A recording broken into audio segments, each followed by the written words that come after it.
Professeur Didier Raoult, comment voyez-vous les dernières évolutions de l'épidémie de coronavirus en France? Au niveau général, je ne peux pas juger très bien de ce qui se passe en France parce qu'il y a des données qui me manquent, mais chez nous, c'est ce que vous pouvez voir, mais nous, on a détecté et traité énormément de patients. Vous voyez qu'on est sur une courbe vraiment très décroissante là, et donc on détectait en moyenne 350 personnes et encore 10 jours par jour. Et là, on est aux alentours d'une centaine. Donc les choses vont beaucoup mieux. En nombre de patients, on le voit d'ailleurs, hein, là, tous nos lignes sont plus occupées. Les gens proclamaient, bien sûr, il y avait toujours des Nostradamus. On a un Nostradamus à nous aussi qui prédisait qu'on n'aurait pas assez de lits de réanimation, mais ça se vide. Donc, comme d'habitude, les Nostradamus ont tort. Et donc, sur le point de cette situation, les choses s'améliorent. Je sais qu'il y a beaucoup de gens qui attendent la publication des cas que nous traitons. Donc, on est en train de fournir l'analyse de 1000 cas que l'on a traités. Écoutez, les choses sont très rassurantes sur ce traitement, sur lequel on n'a pas eu d'ennui cardiologique avec aucun des patients qu'on a traités, et sur lequel on a des résultats qui montrent une efficacité qui est plus grande que celle des autres séries qu'on a vues à ce jour. Donc tout va bien, peu de patience, il faut que ce travail soit fini. Ça, c'est un travail d'évaluation avec énormément de données, peut-être des données que personne d'autre n'a au monde. Il faut mettre tout ça en forme pour que ça puisse continuer sa vie et devenir un ou le papier de référence sur cette maladie. Donc c'est en cours, mais tout va bien. Voilà.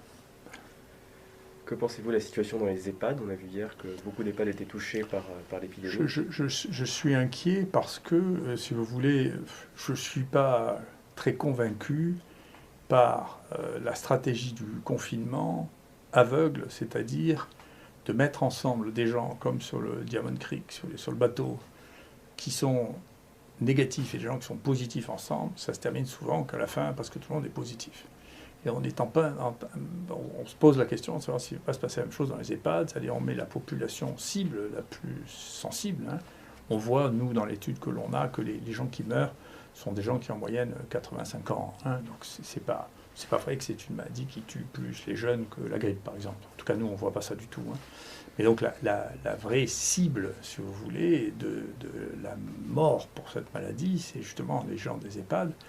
Et si dedans, on laisse circuler des gens qui sont infectés au milieu des EHPAD, bien sûr, il va y avoir énormément de morts. Donc la stratégie confinement sans éviction des gens porteurs, c'est quelque chose qui risque d'avoir des conséquences qui en termes de nombre, risquent d'être extrêmement importantes.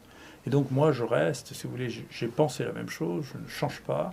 Je suis un médecin infectiologue et je pense qu'il faut, devant une maladie infectieuse, et ça fait 42 ans que je fais ce métier, je vois toujours des malades, une fois par semaine, c'est mon jour d'ailleurs aujourd'hui, pour rester en contact avec la réalité et pas devenir un médecin de bureau. Il faut diagnostiquer, faire le diagnostic, se donner les moyens de faire le diagnostic, il faut isoler les gens contagieux et il faut les traiter.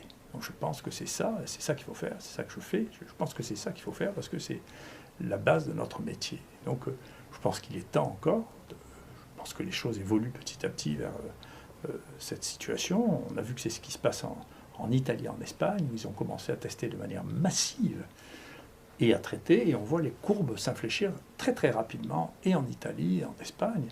Et je pense que c'est ce qu'il faut faire, ce vers quoi on est en train de tendre.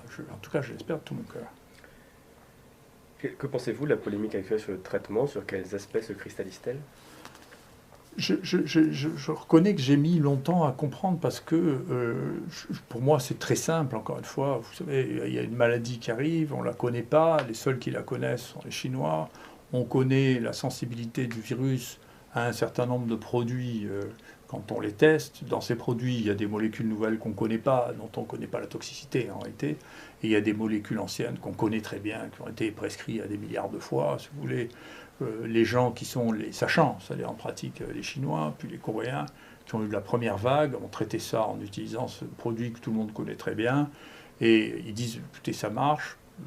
Comme preuve, ils contrôlent entièrement la maladie. Hein, depuis que moi j'ai dit, écoutez, fin de partie, effectivement, c'est la fin de partie en Chine. C'est fini. Ils ont arrêté la maladie avec des mesures qui sont détection, un peu de contention dans les zones à risque et pas dans l'ensemble de la Chine, et puis traitement. je ne pouvais pas imaginer que ça déclenche des passions de cette nature, quoi. Donc je ne sais même pas d'où elles viennent. Mais en tout cas, ce qui me rassure maintenant et ce qui me fait beaucoup de bien, c'est que je me rends compte que c'est juste en réalité une opposition entre les médecins et des gens qui ont fini d'être des médecins ou qui n'en sont pas. Un conseil scientifique fait de gens qui sont, je ne sais pas si c'est des très grands scientifiques ni des praticiens au quotidien. Et nous, moi je vous assure, je suis un grand scientifique et je suis un docteur. Je suis frappé de voir, effectivement, il y a un sondage, quand on demande aux médecins dans le monde entier, il y a déjà 37% des médecins du monde entier qui donnent de l'hydroxychloroquine. En France, le nombre de gens qui le donnent, sans le dire, est considérable. J'ai été frappé de voir que dans mon propre CHU, voyez-vous, les gens à côté de nous, qui reçoivent des patients qui ont le coronavirus, ils les traitent aussi avec de l'hydroxychloroquine, l'azithromycine. Donc il s'est creusé un espèce de fossé. C'est pas moi je suis juste le représentant de ça. Il s'est creusé un espèce de fossé entre la pratique médicale et des gens qui confondent la pratique médicale et la recherche. Mais à chaque fois que vous voyez un malade, c'est un malade que vous voyez, c'est pas un objet de recherche. Vous ne pouvez pas transformer les malades en objets de recherche. Et ça a commencé très tôt, parce que quand on a reçu les patients qui venaient de Chine, vous voyez, moi j'ai tout de suite proposé, parce que je pense toujours pareil, il faut tout de suite détecter s'il y en a un qui est positif. Moi je voulais le faire même dans l'avion, vous voyez, mettre un écouvillon, 3 heures après j'aurais dit, voilà, les positifs, vous les séparez des négatifs, vous les mettez pas tous ensemble.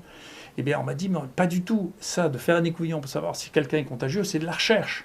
Il faut demander un comité de protection des personnes. Alors après, ils se sont débrouillés pour que ce soit très rapide. Ce comité, on a perdu 24 heures parce que, et de manière bizarre, les gens dans l'avion à qui on disait il faut que vous signiez un papier parce que de rechercher pour savoir si vous êtes contagieux, c'est de la recherche, ne comprenaient même pas ce qu'on leur disait.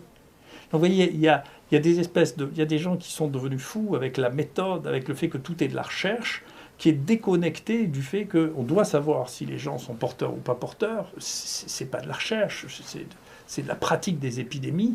Et quand les gens sont malades, on doit les traiter avec les médicaments qu'on a, dont on sait qu'ils ne sont pas toxiques. Enfin, l'hydroxychloroquine, c'est un truc qu'on distribuait sans même une ordonnance il y a 2 mois. Et maintenant, on ne sait même pas comment on va faire pour traiter en ville, des gens qui ont un lupus ou une polyarthrite rhumatoïde, qui prennent ce médicament depuis 20 ans, si on leur marque du plaquenil, on ne va pas pouvoir leur donner, parce qu'on ne peut pas marquer le diagnostic dessus, ça serait quelque chose qui est complètement impossible dans le cadre du secret médical. Vous ne pouvez pas expliquer pourquoi vous donnez un médicament sur ordonnance, c'est interdit par la loi. Vous voyez ? Et donc, on est dans un vrai conflit de la pratique. Est-ce que ce qu'on fait, c'est de la pratique médicale ou c'est de la recherche ? Mais ce n'est pas de la recherche qu'on fait, c'est d'abord de la pratique médicale. Tant mieux si on arrive à augmenter notre connaissance à partir de cette pratique, de cette nouvelle épidémie. Mais l'objectif que l'on a, nous, les docteurs, c'est pas de faire de la recherche, c'est de soigner les gens. Et quand même, je suis bien placé pour le faire, parce que pour faire de la recherche, je fais beaucoup de recherche dans ma vie. Mais d'abord, notre premier soin, c'est ça, c'est notre premier point.